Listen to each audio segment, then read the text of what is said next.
नमस्कार। मोदी सरकार पर हमला बोलने का विपक्ष कोई मौका नहीं छोड़ता। हाल ही में कांग्रेस नेता राहुल गांधी ने कई मुद्दों पर केंद्र सरकार को घेरते हुए आरोप लगाए थे। 45 मिनट की राहुल गांधी की स्पीच को लेकर चर्चा थमी भी नहीं थी कि फिर टीएमसी सांसद महुआ मोइत्रा ने भी ऐसी हुंकार भरी कि सदन में जमकर हंगामा हुआ। तेज तर्रार भाषण और मोदी सरकार की कड़ी आलोचना करने वाली महुआ मोइत्रा ने लोकसभा में बीजेपी को फटकारते हुए कहा कि उन्हें भविष्य का डर है।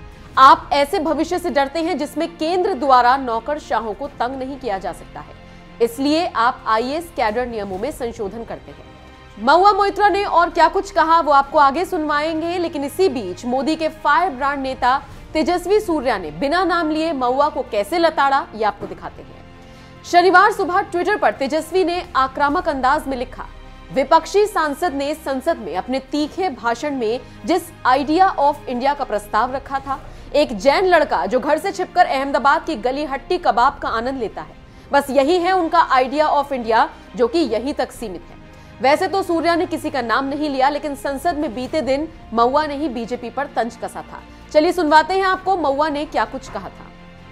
This government wants to alter history. They are fearful of the future and they mistrust the present.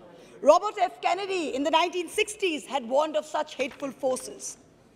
The Honorable President, early on in his address, speaks about freedom fighters who secured India's rights. He speaks of Guru Tegh Bahadur, V.O. Chidambaram Pillai, and Netaji Subhash Chandra Bose. But this is just lip service. In reality, recalling India's past, a past of decency, a past of plurality, a past of secularism, makes this government very, very insecure. So the Disallow Republic Day floats from West Bengal, from Tamil Nadu, from Kerala, floats on Netaji, who taught us to say Jai Hind, floats on Subramaniam Bhartiyar, who said that even if Indians are divided, they are still the child of one mother, floats on V.O. Chidambaram Pillai, who even when he was threatened with being imprisoned on sedition, refused to stop his political activity, and floats on Sri Narayan Guru, who picked up a rock and consecrated it as Erava Shiva. The invocation of an imaginary past, however, goes on and on. This government has reinvented Savarkar as a freedom fighter. The apology letter he wrote to the British, begging for release, is now being recast as some kind of strategic masterstroke. The appropriation of Bhagat Singh, who was staunchly anti-fascist. The appropriation of Sardar Vallabhbhai Patel, who banned the RSS after becoming Home Minister. The President's address refers to Netaji on multiple occasions. I will remind this Republic that this is the same Netaji who said, the government of India should have an absolutely neutral and impartial attitude towards all religions. Would Netaji have approved of a Hardwar Dharam Sansad that issues blood-curdling calls for Muslim genocide? On June 14, 1938, in Comilla, now Bangladesh, Netaji said, communalism has raised its ugly head in an all-out nakedness. Netaji's Indian National Army's insignia was Tipu Sultan's springing tiger. The same Tipu Sultan that you erased from our textbooks, after whom you cannot bear to name roads or sports stadiums. The INA's mottos were three Urdu words, Ittihad, Itmad, and Qurbani. Unity, trust, and sacrifice. The same Urdu language that this government is so delighted to replace with Hindi as the first and official language of Jammu and Kashmir. The President's address refers to Khadi being a symbol of consciousness under the leadership of Bapu. But the unholy Dharam Sansad's issue calls to kill Bapu all over again. You have already succeeded in glorifying Gandhi's assassins. But just for the sake of those children who will grow up watching Beating the Retreat without his favorite hymn, let me remind you of some of the lyrics. Come not in terror as the King of Kings, but kind and good, with healing in thy wings. Tears for all, a heart for every plea. Come, friends of sinners, abide with me. The President's speech lauds these great personalities for fighting for our rights, but in reality, the masters of our republic fear their own irrelevance if in future India and Indians are actually guaranteed the rights and liberties enshrined in our constitution. महुआ को तो आपने सुना। महुआ से पहले राहुल गांधी ने अपनी speech में क्या कुछ कहा और किस तरह से सरकार को घेरा था, अब ये आपको सुनवाते हैं। भाई मेड इन इंडिया करने के लिए मेड इन इंडिया करने के लिए स्मॉल और मीडियम इंडस्ट्री को ही बड़ा करना पड़ेगा। बिना स्मॉल और मीडियम इंडस्ट्री को सपोर्ट दिए मेड इन इंडिया हो ही नहीं सकता है। और अगर आप पूछते हैं तो मैं आपको बताता हूं, मैन्युफैक्चरिंग जॉब्स की अगर हम बात करें तो मेरे पास आंकड़ा है यहां पे, पिछले 5 साल में मैन्युफैक्चरिंग जॉब्स 46% कम हुए हैं। 46% drop in manufacturing jobs in India. Why? Because you have destroyed the unorganized sector.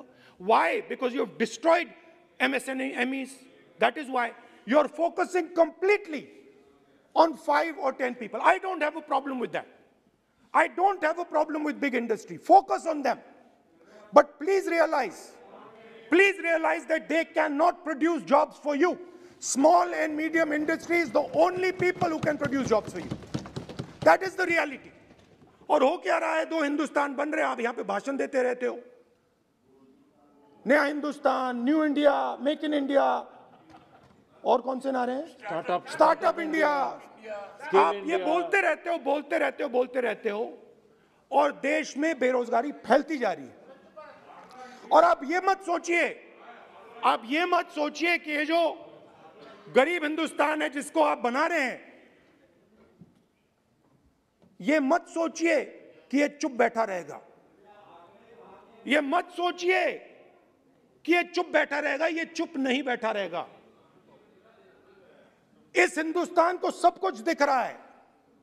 इस हिंदुस्तान को दिख रहा है कि आज, सुनिए, इन लोगों को दिख रहा है कि आज, ये आंकड़ा आप सुनिए, ये आपकी सरकार की देन है, ये आंकड़ा अच्छी तरह सुनिए।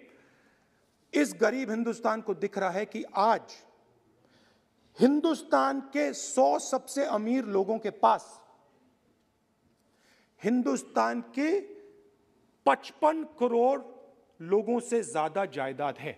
बात समझिए, 10 लोगों के पास 40% हिंदुस्तान से ज्यादा धन है, 10 लोगों के पास। यह कैसे हुआ? यह आपने किया, यह नरेंद्र मोदी जी ने किया।